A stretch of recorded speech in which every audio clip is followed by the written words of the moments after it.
The annual meetings of the World Bank and the IMF in Bali, Indonesia comes to an end on Sunday.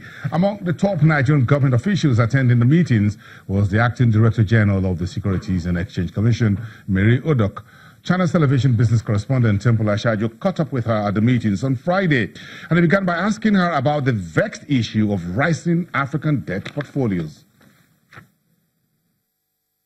One of the things that we talked about is the stability of the global financial market, and we understand, from the report that was given by IMF that it's improving. However, there are certain risks, that is attendant in what is happening in the global financial market. One of such is the rising interest rates in advanced economies, particularly the US. We also heard about the rising oil prices.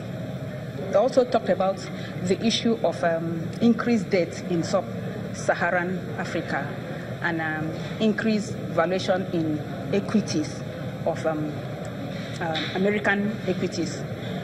And what are the implications for our market? You know that in terms of increase in the price or rather let me say increase in interest rates in advanced countries, particularly a country like America, is a signal, to most foreign investors to either exit such emerging or frontier markets, or they reduce, their exposures to such markets. And again, the increase in interest rates, in this market also increase the cost of borrowing. A lot of our borrowings are in dollar, denominated currencies, and therefore the cost of servicing our debt, it's kind of it will increase. And then another implication has to do with the fact that monetary authorities like the CBN would be unable to adjust interest rates downward because of the cost of borrowing is in dollars. And of course, this has attendant implication for local companies and of course the growth of our economy.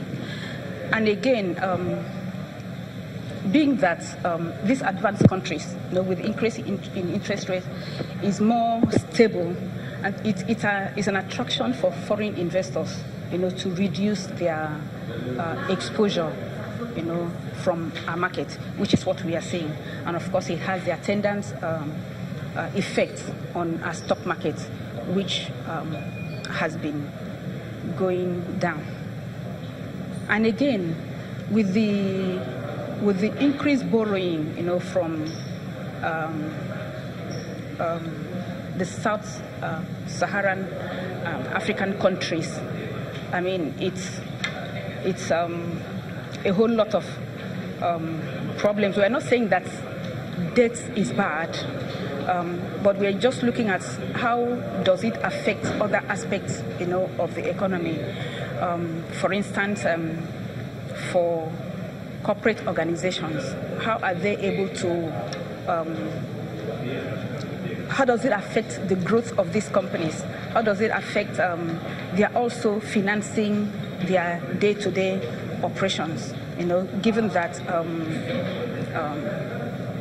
the interest, is high. Again, there's been so much of capital flight in the equities markets in recent times. Does that bother you in terms of the losses that investors have incurred? The outflow of capital right now is not really a new thing. And like I have said previously, that with the increase in interest rates in advanced countries, I've also said that it's a signal for foreign investors, to move their funds to these other markets, given their stability and all of that. We are very happy, that these foreign investors are in our market. there's really, we cannot really downplay their importance in the market, given the liquidity that they brought in, the efficiency in the market, and also transparency.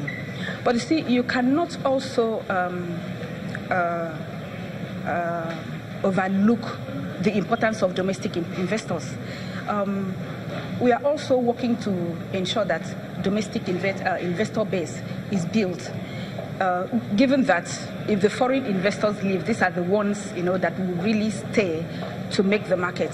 And therefore, we're putting everything in place to ensure that they are encouraged, that there is confidence in the market by some of the measures that we are putting in place.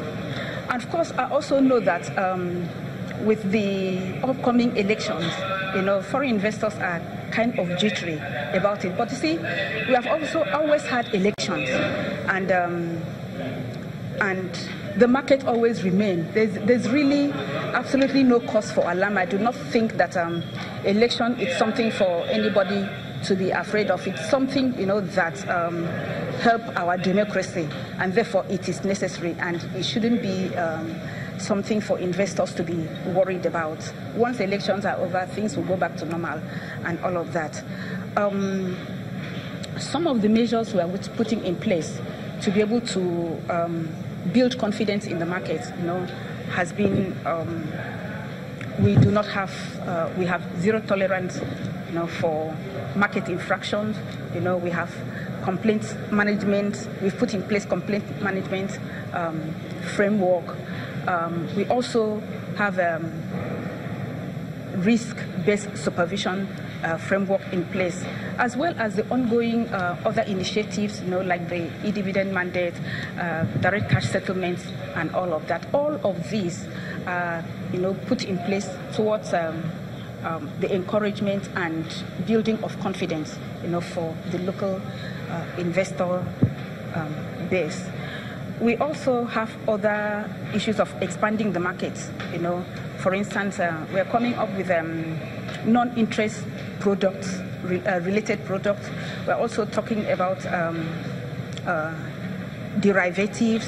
We are putting in place derivatives, related issues, and we are currently building capacity in that direction. Our rules on derivatives has also been put in place, and they are ready right now. We are also encouraging the market to also put in place, their own rules as well. We are doing everything, possible to automate some of our processes, to ensure that the market is efficient, and we're also encouraging those that we regulate, to do same, and also put in structures, that will also help a seamless work in the capital market. We are currently also embracing fintech, which is incidentally a very major theme, of this IMF World Bank meeting. We are we have a dedicated department, for fintech, and are also encouraging the capital market regulators to also do same.